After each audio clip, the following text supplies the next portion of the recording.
Muy buenos días, estimados miembros de RERSI. Muchísimas gracias por conectarse a una sesión más organizada por la Red de Editores y Revistas Científicas Ecuatorianas. Esta sesión se titula Azul Oscuro, Casi Negro, Revistas, Autores y Prácticas Decepcionantes en la Comunicación Académica. Les saludo desde la Universidad Politécnica Salesiana, institución que actualmente preside la red. La comunicación atraviesa un momento de profundas transformaciones y también importantes desafíos. En esta charla abordaremos algunas prácticas que ponen en tensión la credibilidad del ecosistema académico, desde conductas cuestionables en la publicación científica hasta nuevas formas de fraude y manipulación que afectan a revistas, autores e instituciones. Antes de iniciar, les informamos que esta sesión quedará grabada y estará disponible posteriormente a través de los medios oficiales de la RERSI, sitio web rersi.ps.edu.es y correo electrónico rersi@ups.edu.es. Hoy nos acompaña el docente investigador de la Universidad Internacional de La Rioja, el doctor Álvaro Cabezas Clavijo, además de ser especialista en comunicación científica. Es profesor titular, como lo había mencionado, en la Universidad Internacional de La Rioja, donde dirige el Servicio de Incentivación de la Calidad de la Investigación, SICAI, del Vicerrectorado de Investigación. Entre otras funciones, asesora a las revistas científicas de la universidad en materia de indexación y métricas. Doctorado en Ciencias Sociales y máster en Información Científica por la Universidad de Granada, cofundó el spin-off Ecometrics, empresa de asesoría y consultoría académica, donde ha coordinado el servicio sexenios.com desde el 2012 a 2021. A lo largo de su carrera ha participado en una decena de proyectos y contratos de investigación centrados en el análisis del rendimiento de investigadores, grupos e instituciones de investigación desde una perspectiva bibliométrica y en el estudio de la política científica. También ha publicado una veintena de artículos indexados en medios internacionales. En la actualidad, sus líneas de trabajo se centran en la ética e integridad científicas en el ámbito académico, así como en las formas de evaluación de la investigación. Muchísimas gracias a todos los que se han ido conectando, los que se siguen conectando. Expresamos nuestro más sincero agradecimiento a las investigadoras e investigadores que nos acompañan en esta jornada, cuya presencia refleja el compromiso colectivo por consolidar espacios de diálogo, cooperación y producción académica en el marco de la red. De igual manera, extendemos un reconocimiento especial al doctor Álvaro Cabezas Clavijo, cuya participación enriquecerá este encuentro con aportes, criterios y reflexiones de alto valor para la comunidad académica ecuatoriana. Muchísimas gracias, doctor, por aceptar nuestra invitación y bienvenido a la comunidad RERSI. Estaremos atentos. Muchísimas gracias por la invitación, estimados colegas de la red RERCI. Es un placer para mí estar con vosotros en esta mañana, en esta tarde, aquí en Granada, tarde tórrida, con 40 grados ahora mismo ahí fuera en la calle. Afortunadamente, pues aquí estamos a buena temperatura. Nada, lo dicho, ya les estoy compartiendo la pantalla para que puedan seguir pues un poco las diferentes reflexiones, comentarios que vamos a ir haciendo en este ratito de charla en el que voy a intentar pues ofrecer mi valoración, mi perspectiva sobre cómo yo veo el ámbito de las revistas académicas y más en general el ámbito de la comunicación académica, ¿no? Porque no es una obviedad ya decir que estamos en un momento de cambio radical respecto a las prácticas habituales y también que hay una serie de prácticas que yo llamo aquí decepcionantes, por no usar quizá términos más grandilocuentes, ¿no? El término depredador que se usa mucho, no me gusta a mí usar ese término porque no es un término que esté consolidado en la literatura académica, no se sabe realmente qué es una revista o una práctica depredadora, pero más globalmente sí me gustaría hablar de prácticas decepcionantes. No tienen por qué ser prácticas fraudulentas, no tienen por qué ser prácticas eh, necesariamente negativas, o no en todos los casos negativos, pero sí que son cuestiones que muchas veces pues decepcionan al autor o a la persona que pueda estar implicada en alguno de los lados de la comunicación académica. Esta charla se basa eh, parcialmente, de hecho la idea original era basarla completamente, pero como sabéis, cuando uno va elaborando documentación, pues siempre deviene, ¿no? Y va abriendo nuevas vías.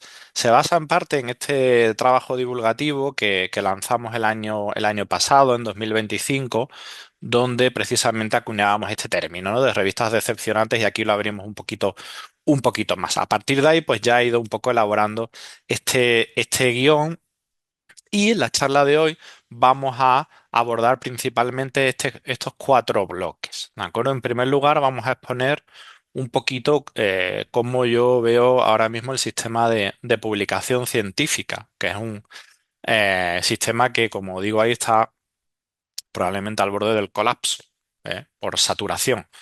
En segundo lugar, vamos a ver ese catálogo de las revistas decepcionantes, ¿no? Lo que veis ahí que son las revistas zombies, las revistas tortugas, las revistas marca blanca, ¿no? Bueno, vamos a ver un poquito las revistas también secuestradas, es decir, vamos a ver ese lado quizá un poco más oscuro, eh, como se decía en el título, azul oscuro casi negro, ¿no? Que tenemos ahora mismo en la publicación científica. Vamos a abordar también prácticas decepcionantes de los autores. Las revistas, por supuesto, son un engranaje dentro del ámbito de la comunicación académica, pero los autores, pues también emplean prácticas que bueno, entran en ese ámbito entre lo decepcionante y lo fraudulento.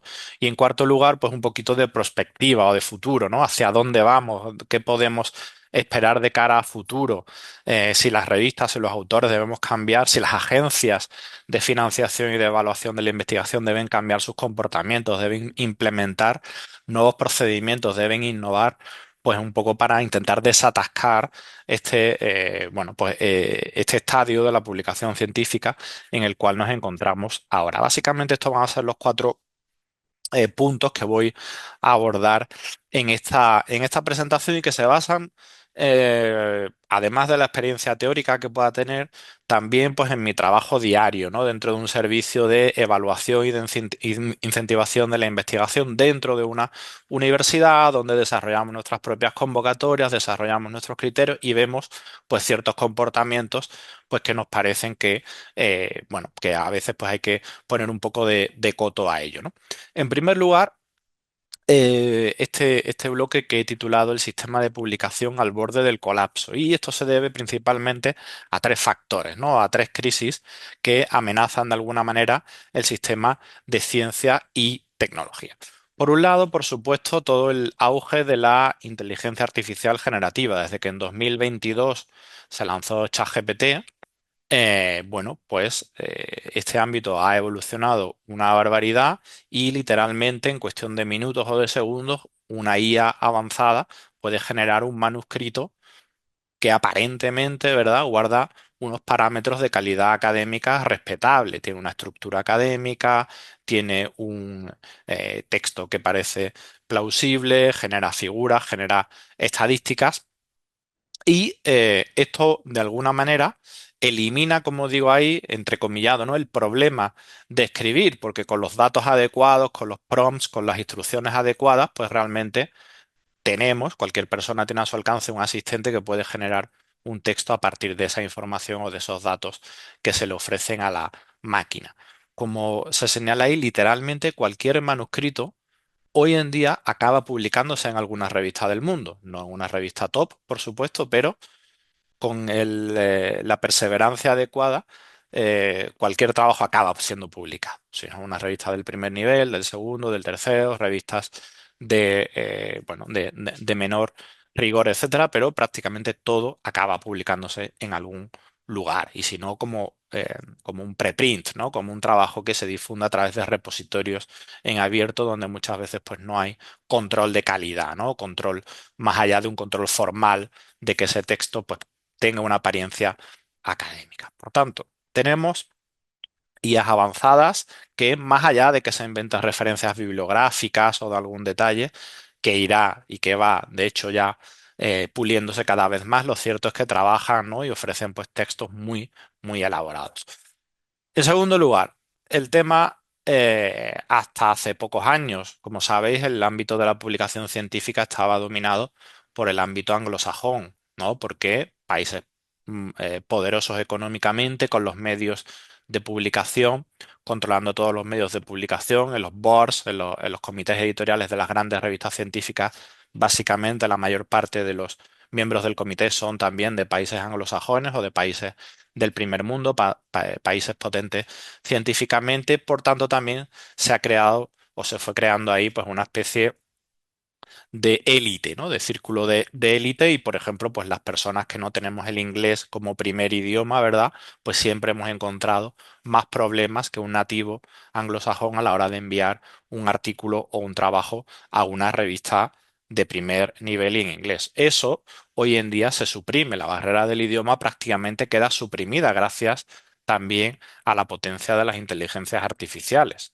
Hoy en día una traducción de una IA prácticamente es indistinguible de un texto que haría una persona nativa. Por tanto, se borran, se eliminan esas barreras. Esto es una consecuencia muy positiva de la inteligencia artificial y hace que países también que han experimentado un gran crecimiento en los últimos años se sumen a este carro y empiecen a publicar de forma masiva también en revistas a nivel internacional. No solo viene impulsado por la IA, evidentemente ya venía de antes, pero la IA todavía refuerza más esta tendencia. Países como India, Brasil, Irán, China, que ya supera a Estados Unidos como primer productor de ciencia del mundo, pues evidentemente se han sumado a esa proliferación, ¿verdad?, de trabajos y de investigaciones. Ya no solo publican los autores de países anglosajones, sino que publican también países, pues, de personas, autores de otros países que habitualmente, pues, no accedían a estos medios de publicación.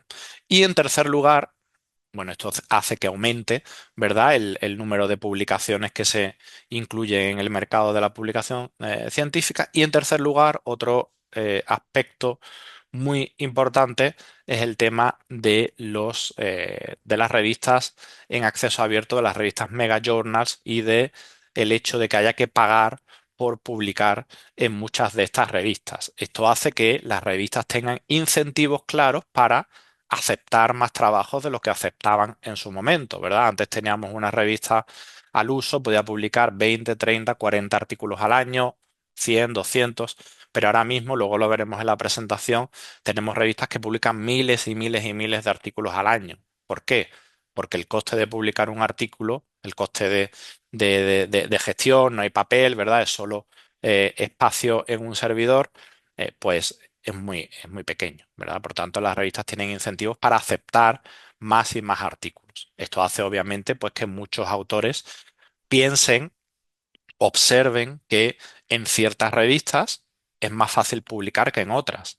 Cuando tú puedes publicar 20.000 artículos al año, evidentemente no hace falta que seas muy selectivo. No es lo mismo que una revista que publica 30 o 40 artículos al año, que depende o que ha establecido esa política editorial y que evidentemente tiene que hacer una selección muy estricta de qué trabajos va a publicar en esa revista.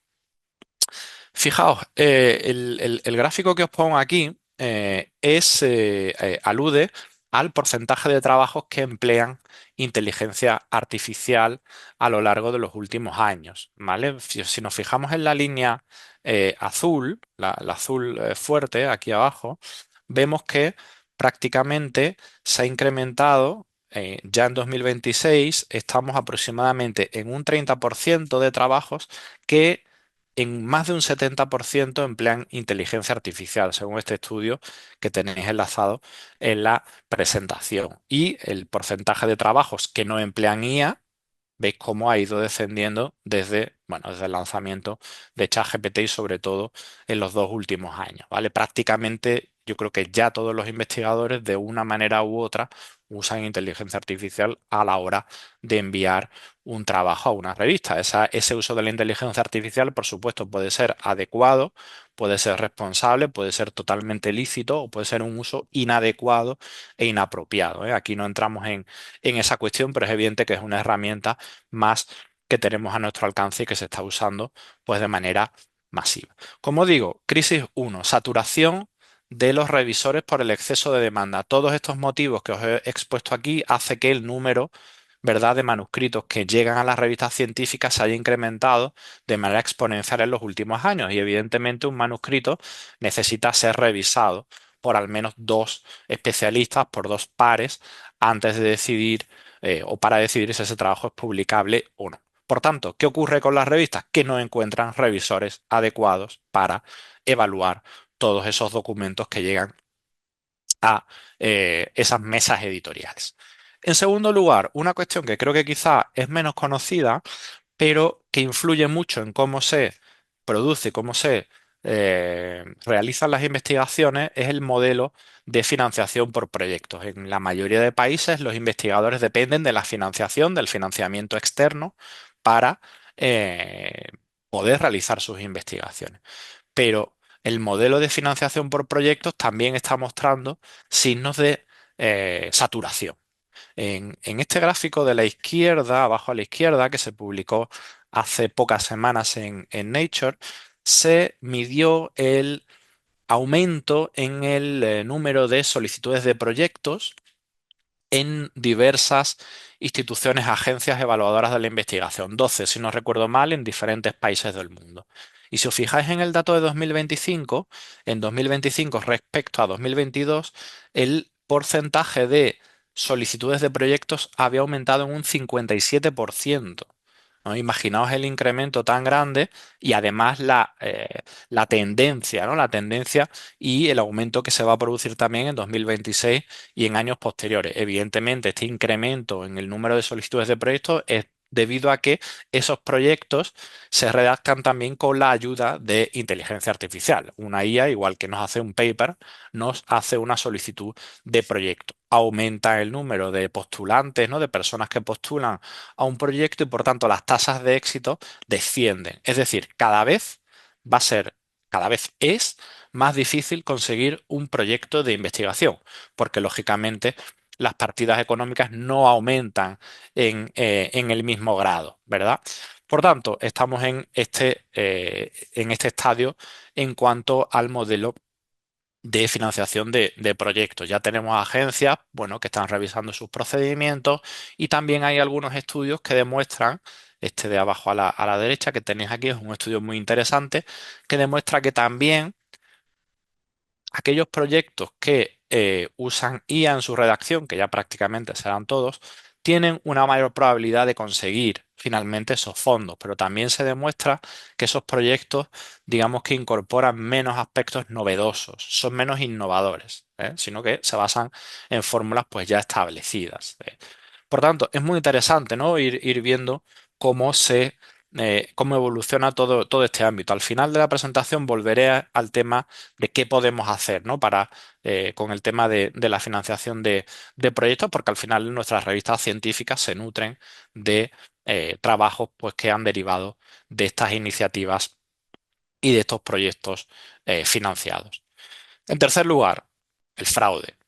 Vale, evidentemente, la industria del fraude impulsada por la inteligencia artificial, no solo por la inteligencia artificial, la industria del fraude académico ya venía barruntándose desde hace varios años, se iban viendo ciertas tendencias, ciertas cuestiones pues pues,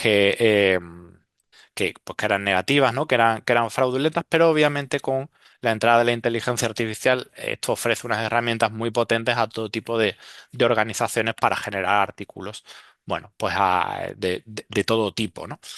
Em, También asociado a esto tenemos el incremento de las referencias falsas. Sabéis que la IA tiene una cuestión que parece muy básica, ¿no? Para los que nos dedicamos a investigación, pero a la tecnología le resulta muy compleja, que es identificar cuando una referencia, identificar o proponer referencias bibliográficas verdaderas. ¿De acuerdo? Hay muchas IAs que ofrecen referencias bibliográficas que parecen reales, parecen plausibles, pero son falsas.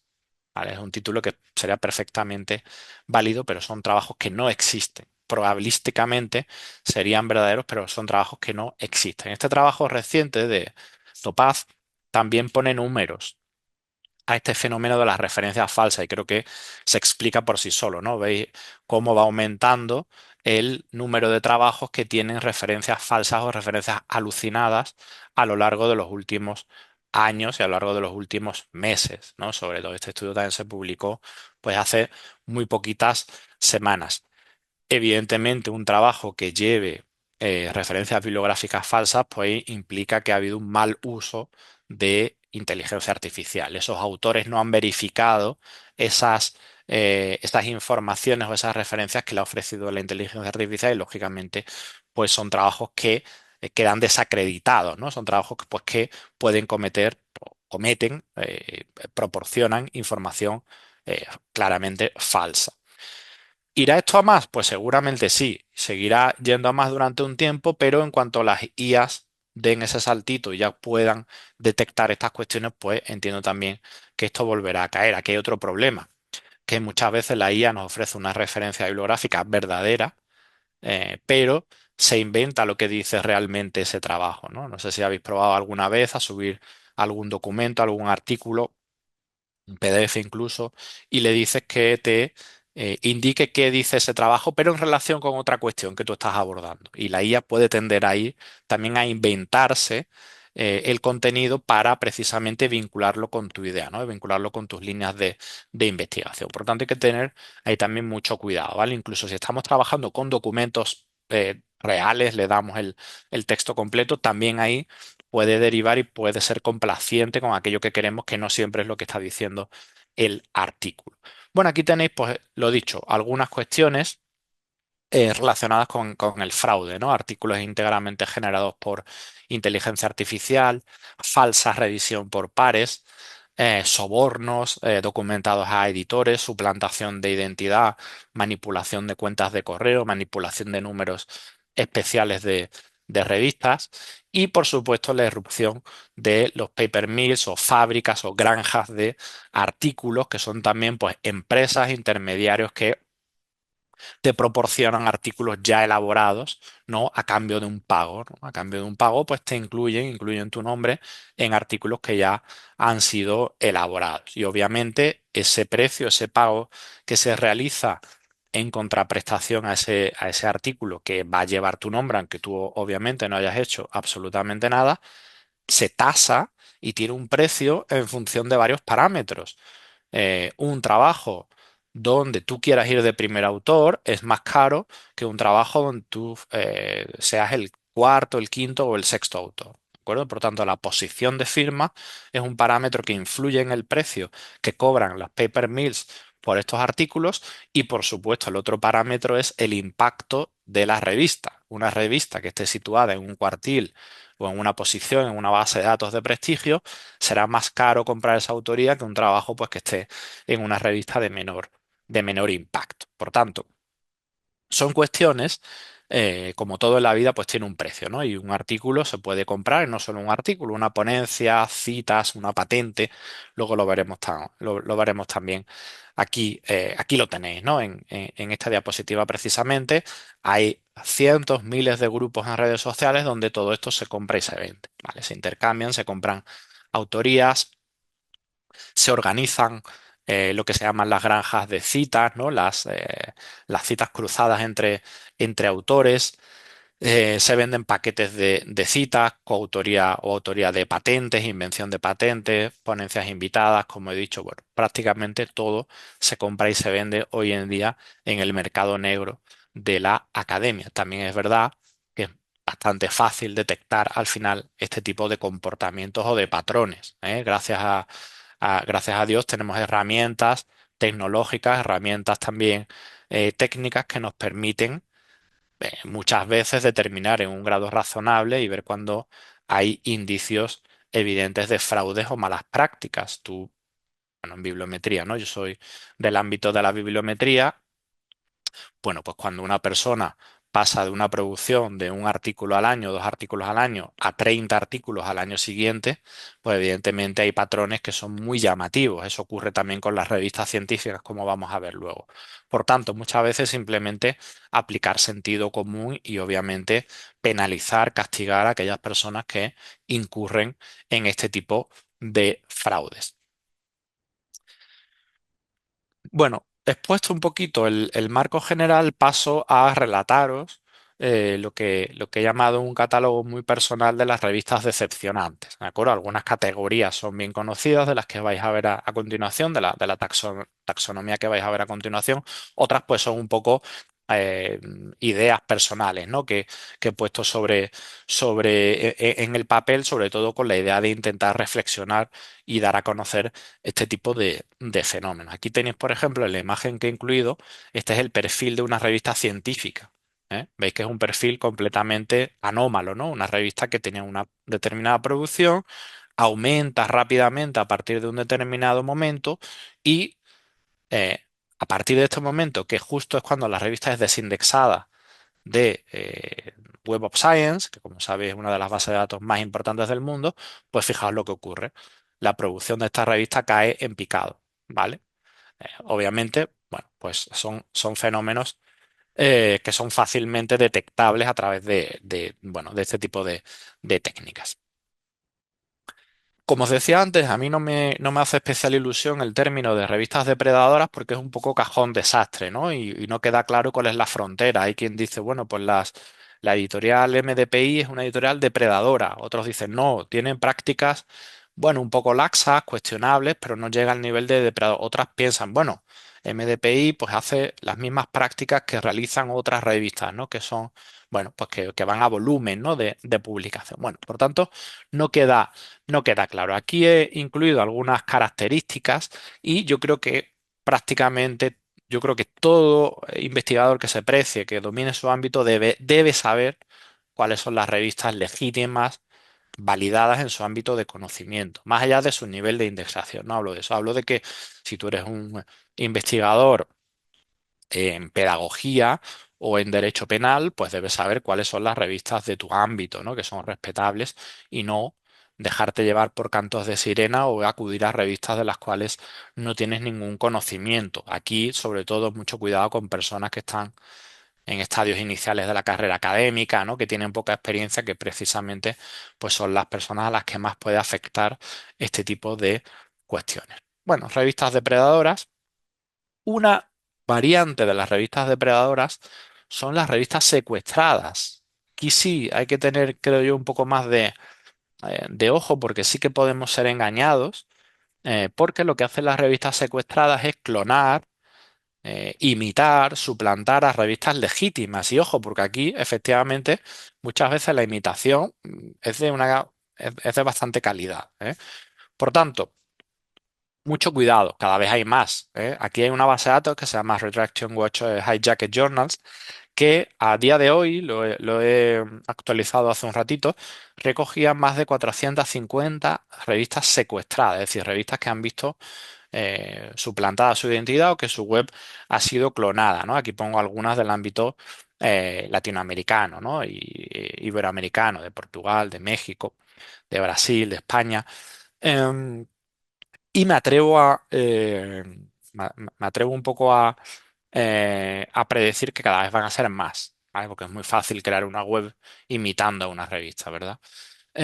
Por tanto, mucho cuidado con este tipo de revistas que no nos engañen. Revistas que yo llamo omnívoras, es decir, lo publican todo, lo comen todo, ¿no? Como los animales omnívoros, comen de todo estas revistas, les da igual. Aquí tenéis algunos perfiles de revistas extraídos de Scopus donde se ven estos abruptos cambios en los patrones de publicación. Como digo, una revista sana, por así decirlo, puede aumentar su nivel de producción de un año a otro. Por supuesto que sí, pero siempre en una medida razonable. Fijaos, por ejemplo, esta es Educational Process, que es una revista turca, que pasó de publicar en 2024 unos 40, 30 y pico trabajos, y en 2025 pasó a publicar casi 600 en un solo año. Evidentemente, aquí ha pasado algo, las bases de datos se han dado cuenta y pues esta revista fue desindexada el año pasado en Scopus, en 2025. Lo mismo esta que tenéis aquí. La revista EPSIR, en este caso española, pues pasó algo similar. Fijaos, pasa de publicar apenas 10, 12 trabajos al año a publicar casi 800. Y fijaos que siguió en Scopus, ¿eh? Siguió en Scopus en 2024, siguió en 2025 y ya en 2026 por fin Scopus pues se ha dado cuenta de que esta revista pues no guardaba un mínimo de calidad y la ha desindexado. Hay otras revistas, sin embargo, que aun teniendo patrones también bastante anómalos, siguen incluidas en Scopus y siguen incluidas en Web of Science. Por tanto, las grandes bases de datos están dando pasos para que su corpus esté, digamos, lo menos contaminado posible, pero obviamente no van al ritmo, ¿no? Tan rápido que demanda hoy en día el ámbito de la publicación científica. Pero es verdad que están bastante activos y constantemente, mensualmente, están tanto incluyendo nuevas revistas como expulsando a revistas que no cumplen esos parámetros de calidad. Bueno, esto es un poco documentando un caso concreto. No me voy a detener en él, pero bueno, es bastante llamativo. Aquí tenemos otro caso de otra revista que también presentó unos, eh, un cambio, ¿no?, en la tendencia de publicación. También aumentó abruptamente su número de publicaciones, pero no solo eso, sino que además cambió su comunidad académica. Es decir, una revista de Ecuador, lo normal es que publiquen investigadores de Ecuador, de otros países de habla hispana, de Latinoamérica, de España. Una revista española, pues igual, ¿no? Nuestra comunidad científica. Pero no es normal que una revista editada en España y donde publicaban principalmente autores españoles, de un año a otro quede colonizada por autores del sudeste asiático, de Vietnam, de Malasia, de Indonesia. Es extraño, ¿verdad? Es algo fuera de lo habitual. Pues este patrón lo hemos visto con varias revistas em, que hemos llamado revistas zombies, que os voy a presentar ahora. Entonces, no es solo un cambio en que aumente de manera muy significativa el número de trabajos, es que también cambia la comunidad académica que publica los trabajos y cambian las temáticas incluso de publicación. Por tanto, son otros aspectos que se pueden monitorizar para determinar, pues, si una revista ha cambiado, ¿no?, muy radicalmente sus políticas de aceptación, y normalmente cuando hay un cambio radical en esas políticas significa bajar el nivel de calidad de esa revista. Estos son casos que pueden ser más o menos tangenciales, más o menos, no voy a decir anecdóticos, pero quizá minoritarios. Pero algo que creo que sí está afectando globalmente a todo el ecosistema académico es el tema de los tiempos de publicación, ¿no? ¿Cuánto se demora una revista desde que un autor envía su trabajo hasta que ese artículo es revisado primero por el cuerpo editorial, luego por los pares, por los revisores, y luego finalmente acaba publicándose? ¿De acuerdo? Aquí obviamente influye lo que os comentaba antes. Hay un exceso de manuscritos que llegan a las revistas científicas, y las revistas tienen un cuello de botella. ¿De acuerdo? Sobre todo las de mayor prestigio tienen un cuello de botella, y es muy complicado para estas revistas, incluso con cuerpos editoriales potentes, con una gestión, pues con todas las herramientas tecnológicas. Es difícil para ellos incluso gestionar con agilidad, ¿verdad?, todo este flujo de manuscritos que les llega. Aquí tenéis algunos datos, un poco de la tasa de aceptación de revisores, ¿no? Algunos datos de algunas revistas concretas que han analizado. Bueno, pues que cada vez les cuesta más encontrar revisores. Evidentemente, pues cada vez hay más personas que no entienden, yo entre ellas, hay personas que no entendemos por qué debemos revisar trabajos de forma gratuita para revistas que tienen ánimo de lucro y que ganan muchos millones de dólares al año.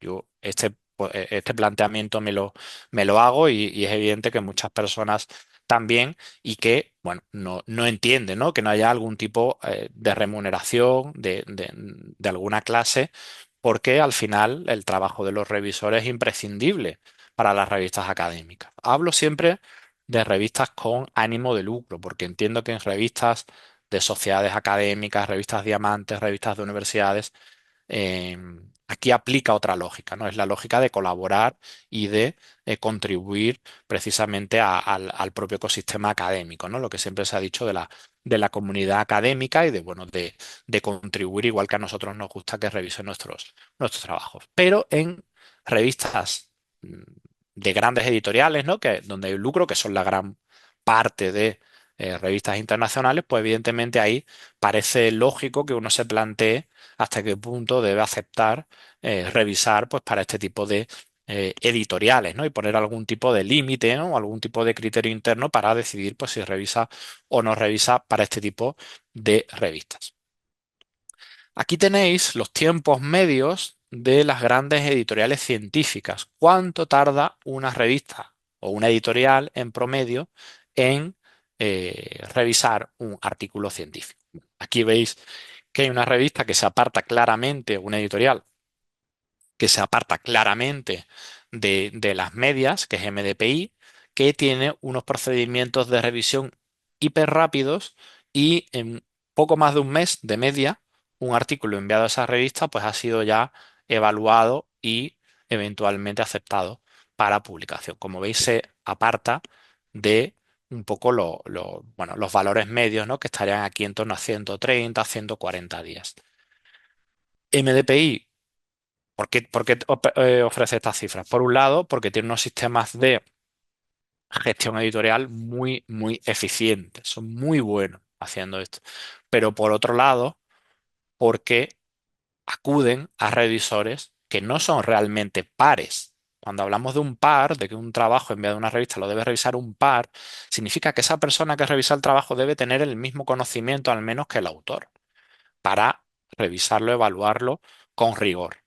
Estas editoriales como MDPI acuden a revisores que no tienen esa expertise, ¿vale? Por tanto, amplían el campo, obviamente, y son muy rápidos a la hora de seleccionar revisores.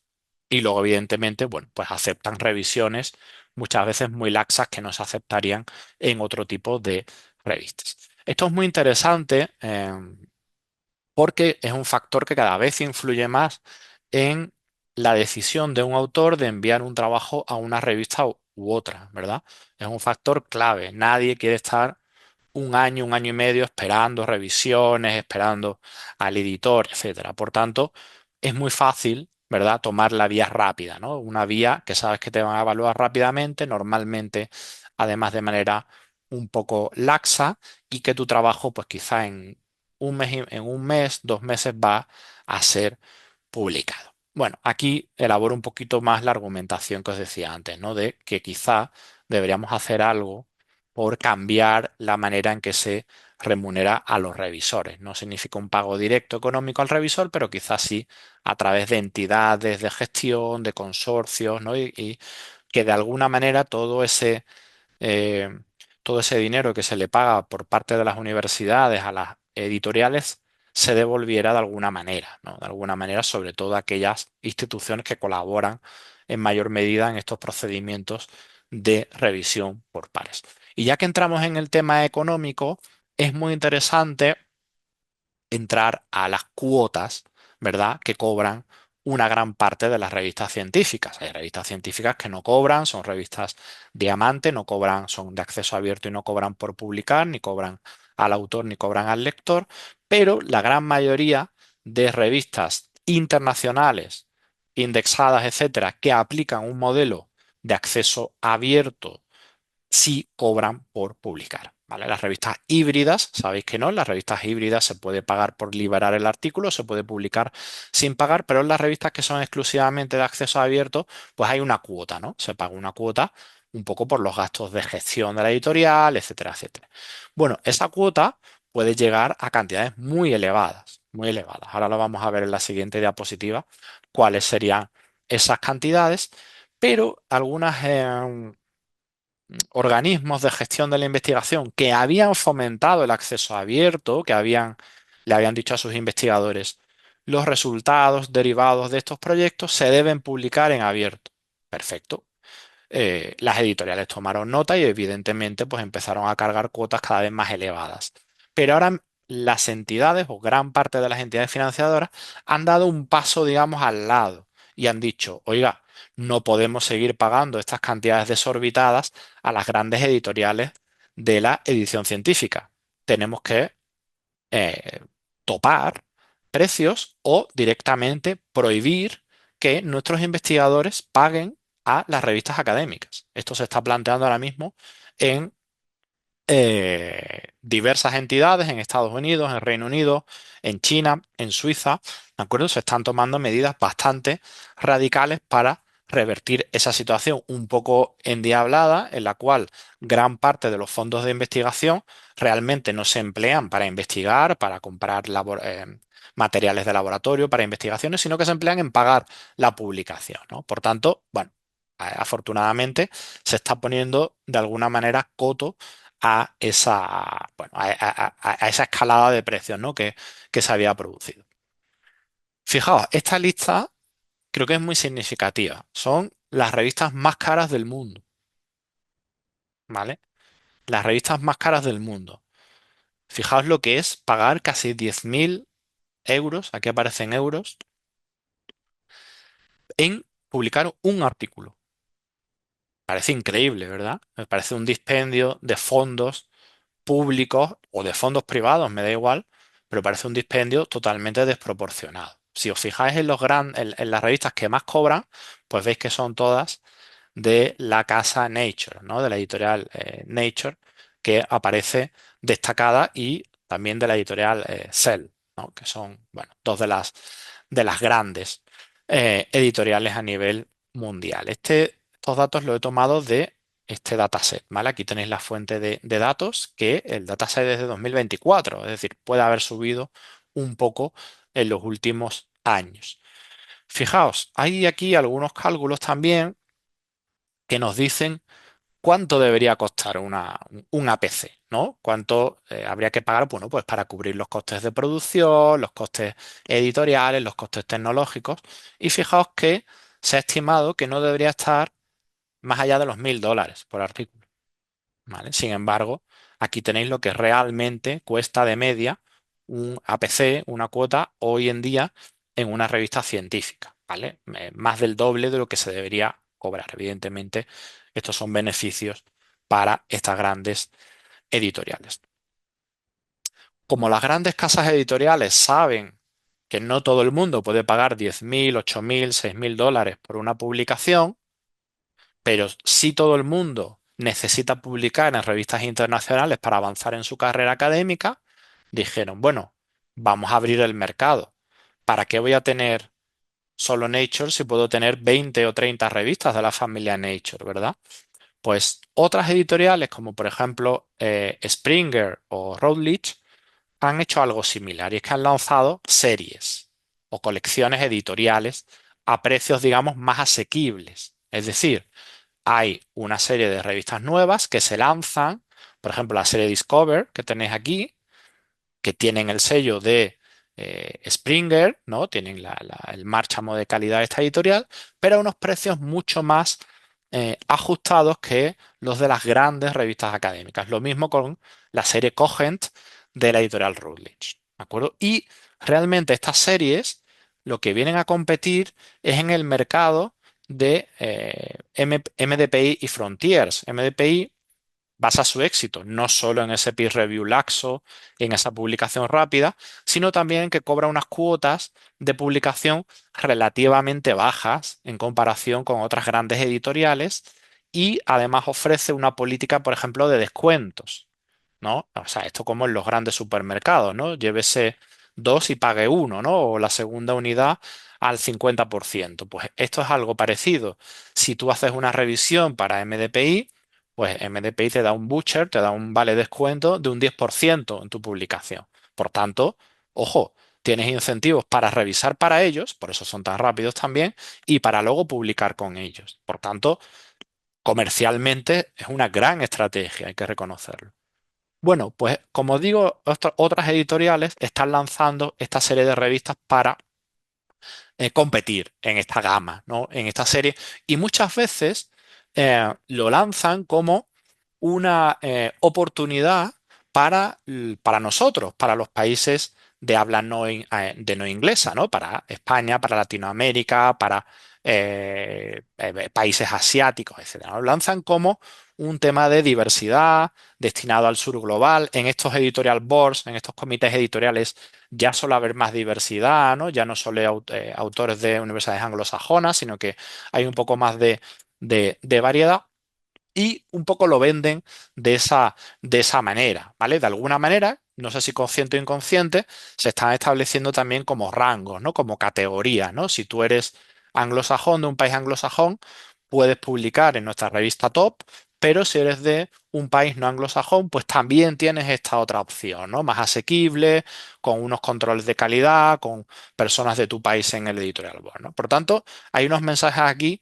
que a mí, francamente, me resultan un poco molestos, ¿no? Yo le llamo a esto las revistas marca blanca, ¿no? Igual que en el supermercado, no sé si se usa este término en Ecuador. Marca blanca, pues, son productos que venden en el supermercado, ¿verdad? Pero que no es de una marca reconocida. Le llamo así, revista marca blanca. Al hilo de todo esto tenemos también los mega journals, ¿vale? Los mega journals vienen a ser también marcas blancas, ¿vale?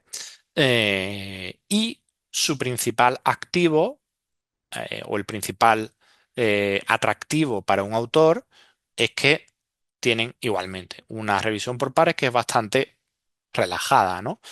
Fijaos, Scientific Reports, la revista que más artículos publicó en el mundo el año pasado, publicó casi 50.000 artículos. No pueden tener unos procedimientos de evaluación muy rigurosos, porque entonces, muy exigentes, porque entonces, lógicamente, no aceptarían 50.000 artículos.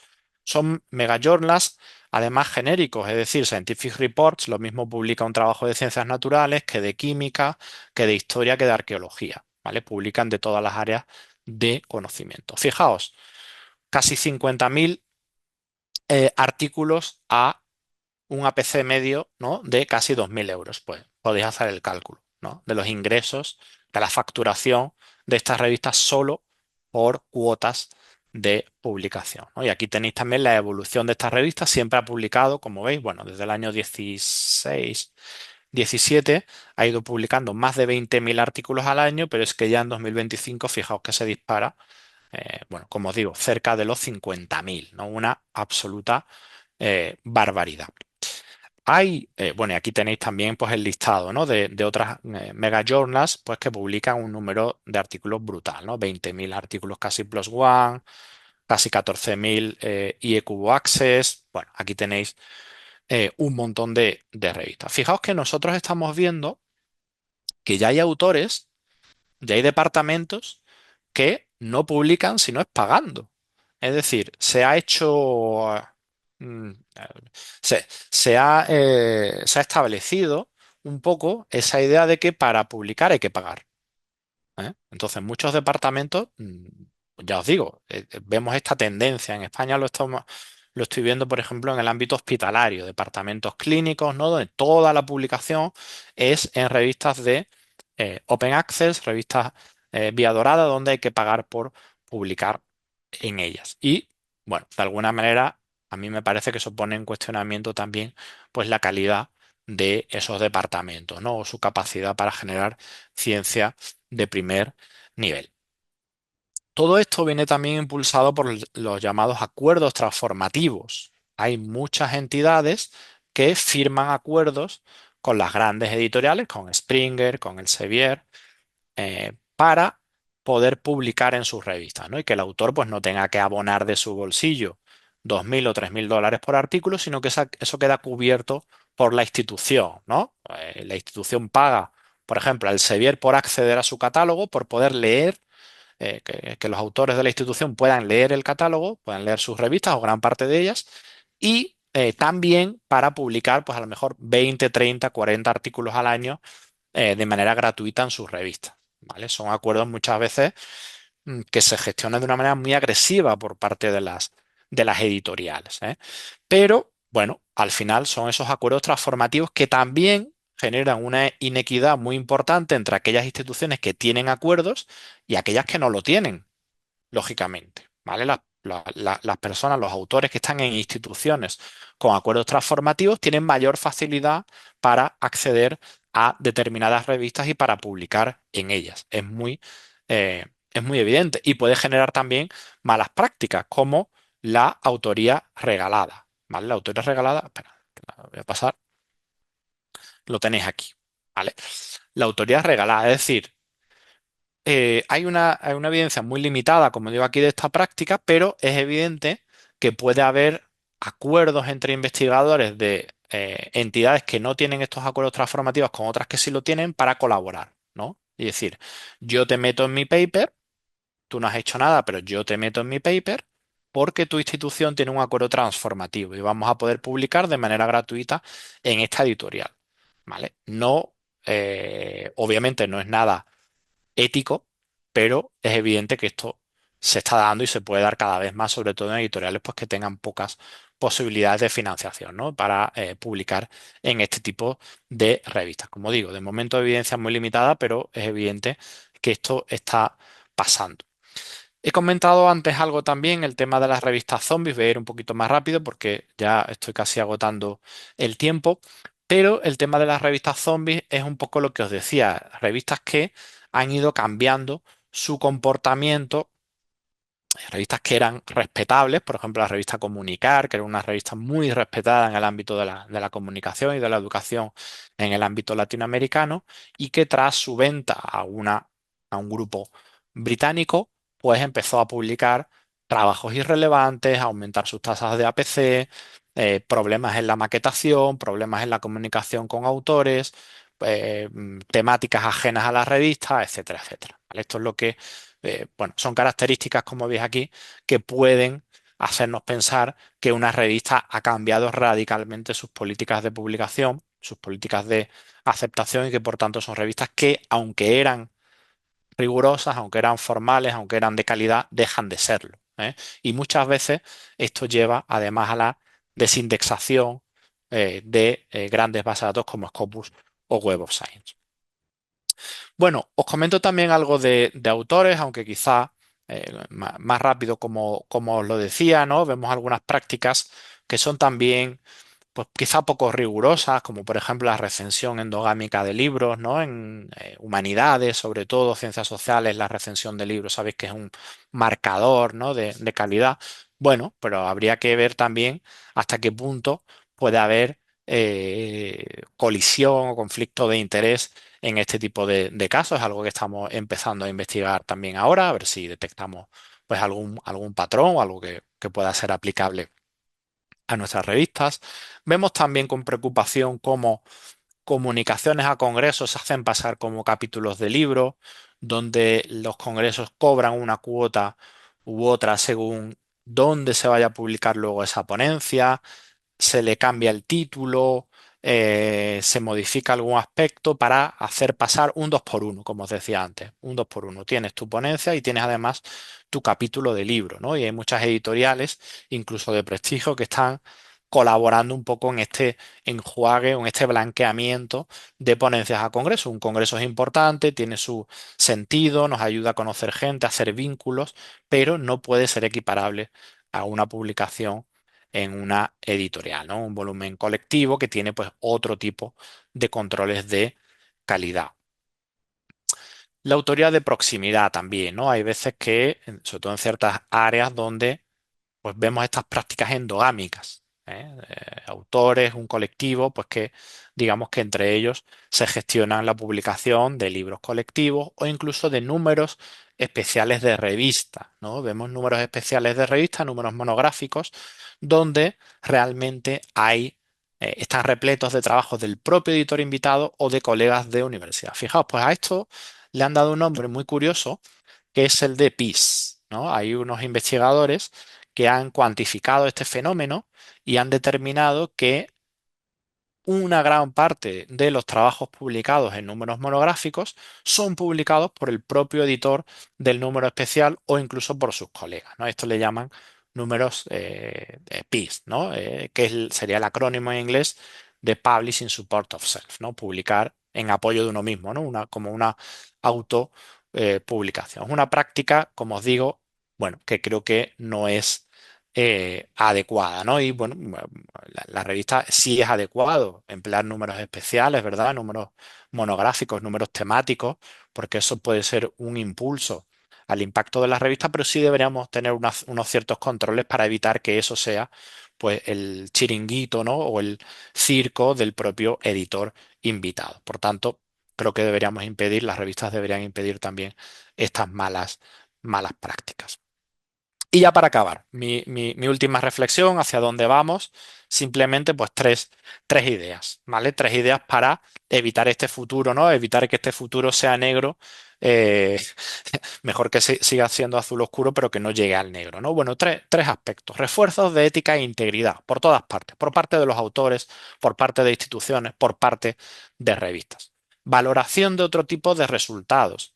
Como digo aquí, en un mundo en el que una máquina puede escribir un paper en minutos o en segundos, quizá habría que tender a valorar otro tipo de resultado en línea con los movimientos de métricas responsables, ¿no? Que nos hablan de la diversidad de resultados, de valorar otro tipo de aportes a la sociedad y no solo el resultado del paper, ¿no? Aunque eso evidentemente pues, debe seguir siendo un resultado valorable. Y también esta idea de tender hacia nuevos modelos de financiación, ¿no? Yo creo que el sistema de financiación por proyectos hay que darle una vuelta completa.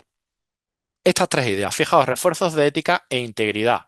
Archive, el repositorio Archive, que es el más conocido del mundo, ha incluido hace pocos meses una penalización a aquellos autores que envíen trabajos donde se incluyan referencias alucinadas, o se incluyan referencias falsas u otros indicios de un uso muy cutre, muy torticero de herramientas de inteligencia artificial. ¿De acuerdo? Estos autores que envíen a Archive un trabajo con estas condicionantes serán expulsados, serán penalizados durante un tiempo en el que no podrán enviar más trabajos a esas revistas.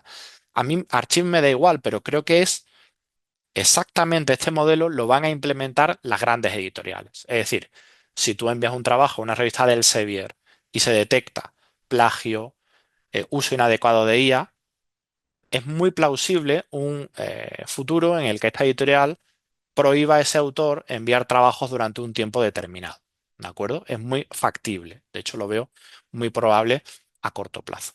Estamos viendo también que están surgiendo herramientas que nos permiten en cuestión de segundos monitorizar pues, si una revista tiene un comportamiento pues, fuera de lo habitual. ¿Vale? Se ha lanzado también hace pocas semanas esta herramienta gratuita que se llama Journal Trends, que os animo a probarla, donde podéis incluir el nombre de una revista o el ISSN y ver pues lo que veis aquí, ¿no? La tendencia de publicación, producción según países, según instituciones, etcétera. Entonces, cuando hay una tendencia anómala, pues también podemos observarla de manera rápida. Se ha lanzado también, en este caso, hemos lanzado yo con un compañero este otro producto que es para comprobar las revistas que han sido desindexadas de Scopus, de Web of Science y de DOAG, del directorio de revistas en acceso abierto. Sabéis que ahora mismo para encontrar si una revista ha sido expulsada o no de una de estas bases de datos, a veces es complicado, ¿no? Para un usuario medio es complicado encontrar dónde está esa información.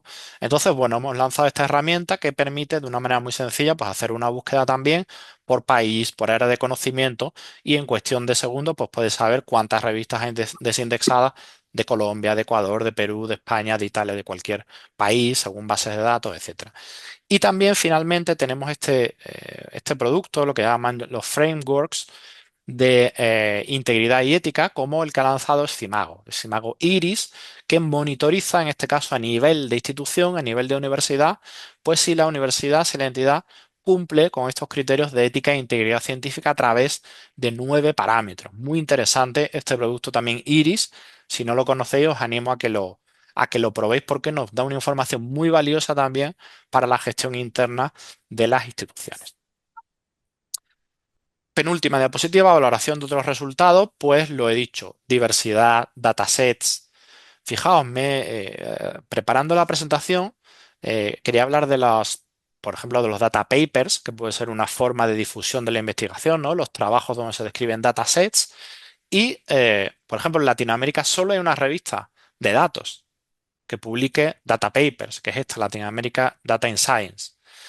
Y hay muy pocas revistas a nivel mundial, también, pero puede ser un avance muy interesante, ¿no? Revistas que publican datasets, que describen ese set de datos, que indican para la utilidad, etcétera.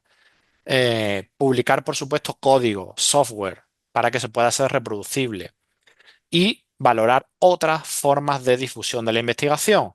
O sea, la propia manera en que se hace la investigación, la calidad, los protocolos, que se sigan unos estándares internacionales, por supuesto, la influencia en políticas públicas, la influencia en el ámbito mediático y actividades de transferencia. Todo esto va alineado con todo el movimiento de métricas responsables con la Coara, con Dora, con el movimiento de Folex-Claxon Latinoamérica, ¿no? Que al final abogan por una manera más abierta de evaluar y de medir la investigación. Y por supuesto, imprescindible experimentar también con nuevas formas de, nuevos modelos de financiación. Se está experimentando con loterías, ¿eh? Se está experimentando con eh, cuando una persona quiere pedir un proyecto que tenga que evaluar también a su vez otros proyectos de colegas para evitar un poco esa carga, entrevistas personales y por supuesto el uso de inteligencia artificial también para determinar, ¿verdad? Pues si un proyecto, una solicitud de proyecto, pues cumple con los requisitos y con los baremos pues que se indican en esa convocatoria. Por mi parte, poco más que añadir. Sí, comentaros, me pedían los compañeros de la UTM también que recordara pues que está abierta la inscripción y ya han empezado las clases de la maestría en gestión editorial conjunta de la técnica de Manabí Politécnica Salesiana, en el que también pues tengo el honor de participar. Participaré en las próximas semanas, meses también, pues contribuyendo a la medida de lo posible. Muchísimas gracias por bueno, por la invitación.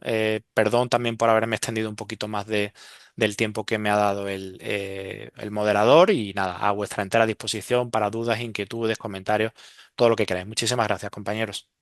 Muchísimas gracias, doctor. Realmente ha sido una charla muy, muy interesante. Antes de ir a las consultas que nos han hecho a través del chat, damos paso al doctor Ángel Torres, que también nos acompaña en este momento. No nos pudo acompañar al inicio, pero lo tenemos presente. Doctor, bienvenido. Buenas tardes a todos y todas. Gracias, Álvaro. Realmente la charla de hoy nos ha tenido a todos hipnotizados. De verdad que, disculpa que te lo diga, no quiero ponerte al lado de la mesa de Cristiano Ronaldo Messi, pero eres una leyenda en estos temas. Felicidades. Nada, gracias, Ángel. De verdad. Exageración inmerecida, Sí, pero pero bueno. estamos en Latinoamérica, entonces, bueno, ya sabes cómo es. Quisiera aprovechar el momento para hacer algunos anuncios pastorales que son importantes.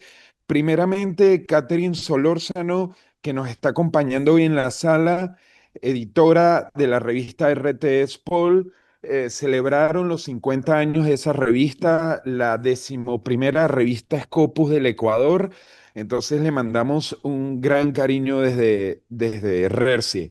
En segunda instancia, quiero también felicitar a Sofía, revista de Filosofía de la Educación de la UPS, que cumplió 20 años la semana pasada también, revista Scopus Kudos, la cual también le enviamos nuestro afectuoso cariño y que la gente conozca estos estas dos grandes revistas que nos acompañan en nuestro entorno académico ecuatoriano.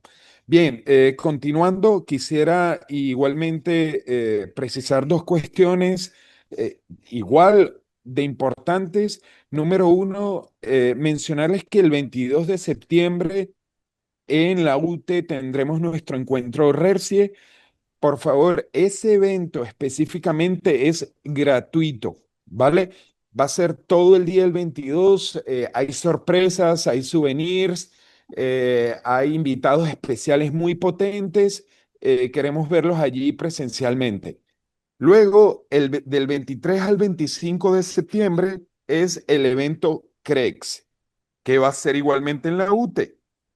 Ahora bien, para este evento que tiene un costo porque pues Crex cobra, a Rercie, a todos los miembros Rercie nos han proporcionado la posibilidad de tener un descuento del 15%. Ese descuento se va a generar gracias a un código que nos los tienen que pedir en Rercie para poder ustedes compartirles. Ángel, ¿y por qué no envías ya el código de una vez? El detalle es que son códigos individuales.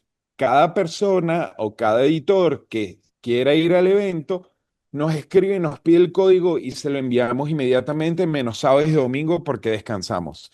Bien, y por último, quería enfatizar igualmente la supermaestría que está haciendo la UPS con la UTM. Estamos ahorita en nuestra primera corte que si bien comenzó ya el lunes, el día miércoles todavía, es decir, hasta mañana todavía hay chance para incorporarse en las inscripciones. Ahorita está Alonso Estrada, que es, Álvaro seguro lo conoce, está también acompañándonos el codirector de la maestría en gestión editorial, el compañero que está aquí, el doctor Morales, Juan Carlos Morales. Y siempre estaremos agradecidos y bienvenidos a sus charlas y a todas las... si ustedes necesitan, por favor, compartir. Ángel, mi revista cumplió 10 años, mi revista cumplió 5 años. Felicítanos también, encantados. Ustedes escríbanos a Rerce, que para nosotros siempre aplaudimos los méritos colectivos. Gracias y ahora sí continuamos con la sección que todo el mundo está esperando, que son las preguntas al doctor Cabezas. Perfecto, doctor, muchísimas gracias. Tenemos dos consultas muy puntuales. Cristina Riquelme nos menciona, ¿qué herramientas de apoyo existen para que los editores detecten artículos falsos? Se están desarrollando ahora bastantes herramientas al respecto, ¿vale? Hay un mercado también incipiente precisamente de este tipo de herramientas. Yo no sabría ahora decirle exactamente alguna herramienta en concreto, pero yo creo que si una revista nos recibe una gran cantidad de manuscritos, ¿verdad? Bueno, ya tenemos, casi todas las revistas sí tienen ya el chequeo de antiplagio, pero yo creo que hay una revisión que debe hacer el editor o los editores adjuntos, ¿no? De, por ejemplo, el tema de las referencias bibliográficas, ¿no? Que muchas veces se debate. Esto lo debe hacer la revista, lo debe hacer luego el revisor, ¿no? El par.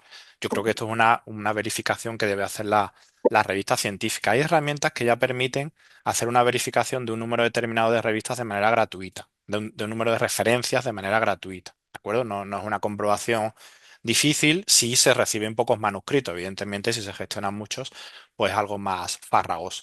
Pero probablemente esto sea algo fácilmente automatizable, ¿eh? Y ya digo que sí que hay herramientas que se están desarrollando que realizan esta tarea. No sé si algún compañero editor o editora pues tiene más información o está usando alguna herramienta en concreto, pero sí hay puntos de verificación pues que se deberían tener en cuenta, ¿verdad? Antes de enviar ese trabajo a revisión por expertos, ¿no? Y pasar un poco la patata caliente al revisor que debe simplemente pues, valorar la calidad científica del trabajo y no verificar este tipo de cuestiones. Perfecto, doctor. Moisés Payo nos consulta, qué responsabilidad tienen las universidades o los sistemas de acreditación que motivan a publicar mucho, rápido y en espacios poco confiables? Muy buena pregunta, muy buena pregunta. Efectivamente, se vincula siempre las malas prácticas editoriales o las malas prácticas de publicación con las políticas de evaluación y con ese publish or perish, ¿no? El publicar o perece tan conocido. Vamos a ver, yo creo que aquí hay dos planos. Uno, los criterios de evaluación van cambiando en línea con lo que indico aquí de las métricas responsables, ¿vale? Hay proyectos, hay iniciativas en este sentido. Y por otro lado, yo creo que tenemos una responsabilidad individual, ¿vale? Todos tenemos coches, tenemos carros y sabemos que por la autopista pues no puedes conducir a más de cierta velocidad. O que todos necesitamos dinero para vivir, pero nos robamos, ¿verdad? Entonces, un poco igual con la publicación académica. Uno debe saber eh, hasta dónde puede llegar, ¿vale? Que el sistema nos indique que debemos publicar para avanzar en el ámbito académico no significa que podamos cometer malas prácticas, ¿eh? Yo aquí apelo un poco a la responsabilidad individual de cada uno y también a que las agencias poco a poco pues, vayan reformando esos criterios de evaluación.